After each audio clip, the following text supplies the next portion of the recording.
वीर नायक विदर्भातील प्रत्येक बातम्या।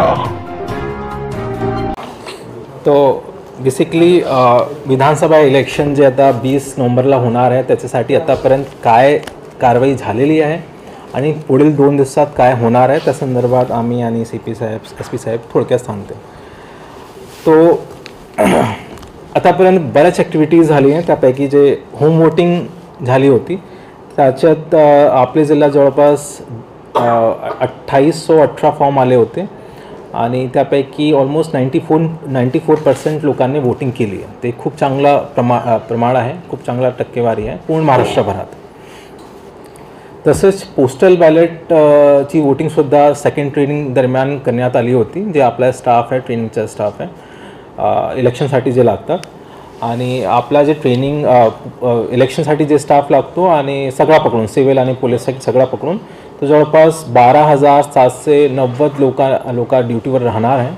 त्यापैकी सेकंड ट्रेनिंगपर्यंत ऑलमोस्ट 85% लोकांनी पोस्टल बॅलेटची वोटिंग केलेली आहे। तो हे सुद्धा एक खूप चांगला प्रमाण आहे। मागच्या वेळी तुम्ही लोकांना सुद्धा माहिती असेल की पोस्टल बॅलेट संदर्भात काही तक्रार आली होती, म्हणून यावर्षी ह्या विधानसभा इलेक्शन दरम्यान CO ऑफिसने सेंट्रली एक SOP तयार केली आहे आणि ऑनलाईन फॅसिलिटीसुद्धा प्रोव्हाइड केली होती।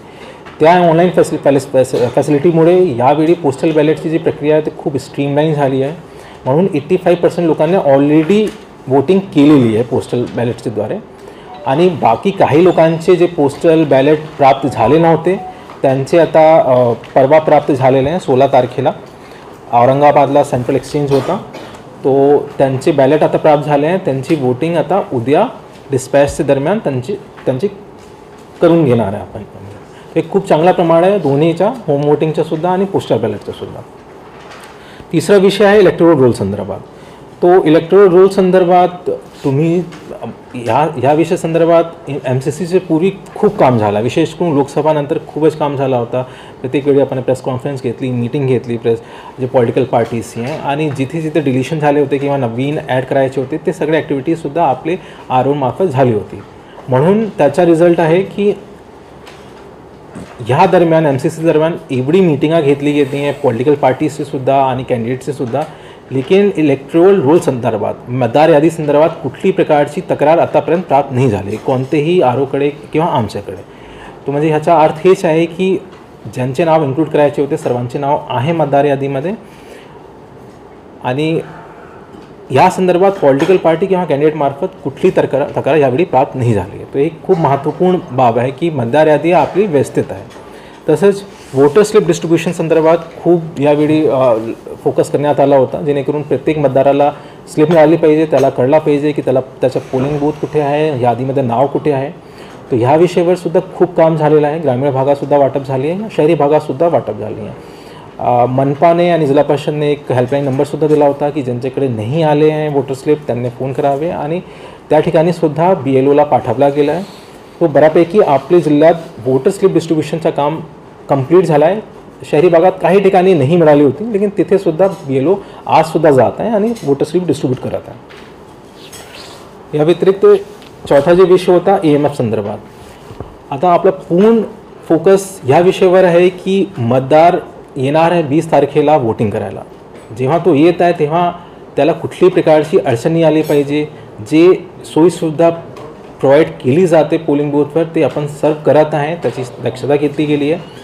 आणि शेवटचे 3-4 दिवसातसुद्धा जे प्रशासन आहे पूर्ण ह्या कामावरच लागलं आहे की जे सुविधा प्रोव्हाइड करायची असतात, जे शेवटची क्षणासुद्धा आपल्याला करावं लागते, जसे शेड तयार करणे प्रत्येक पोलिंग बूथवर, साफसफाई करणे।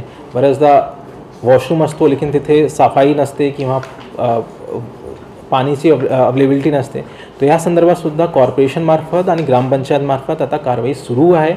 ते ही सगळी कारवाई करत आहे। आणि ह्या व्यतिरिक्त आता यावेळी विधानसभामध्ये विशेष काय आहे की अंधेरा जल्दी हो जाता है, तो त्याच्यासाठी सुद्धा प्रत्येक पोलिंग बूथवर लाईटची सुद्धा व्यवस्था केली जाते, जेणेकरून जरी अंधार झाला तरी वोटिंग व्यवस्थित लोकांना करता आली पाहिजे, तर त्याची सुद्धा दक्षता घेण्यात आलेली आहे।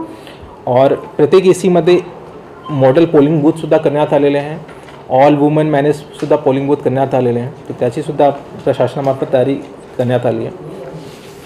आज मेलघाटमध्ये 190 पोलिंग पार्टीज रवाना होत आहे, सध्या चालू आहे त्याचं काम। ते P-2ची होती, कारण की ते पोलिंग बूथ खूप लांब आहे, डिस्टन्स खूप जास्त आहे. बाकी इतर सगळा डिस्पॅच उद्या होणार आहे. इलेक्शनच्या दिवशी जे आपल्याला रेग्युलेशन करावं लागते, जी काही कारवाई करावी लागते, त्याचेसुद्धा आदेश काढण्यात आलेले आहे. आज संध्याकाळी 6 वाजतानंतर ड्राय डेसुद्धा डिक्लेअर करण्यात आला आहे. 20 तारखेला आठवडी बाजारचा सुद्धा आदेश काढण्यात आलेला आहे की जिथे आठवडी बाजार आहे ते सुद्धा पुढे ढकलण्यात येईल, शिफ्ट करण्यात येईल. आणि आज 6 वाजतानंतर 48 आवर्स सुरू होतात आणि ते सायलेन्स पिरियड आपला म्हटलं जातो. सायलेन्स पिरियडमध्ये कुठल्याही प्रकारच्या म्हणजे लाऊडस्पीकर किंवा रॅली सभा या प्रकारची कुठलीही ॲक्टिव्हिटी करता येणार नाही. तो ह्या संदर्भात सगळी ॲक्टिव्हिटी झालेली आहे. बाकी सायलेन्स पिरियड संदर्भात CP साहेब आणि SP साहेबसुद्धा डिटेल सविस्तर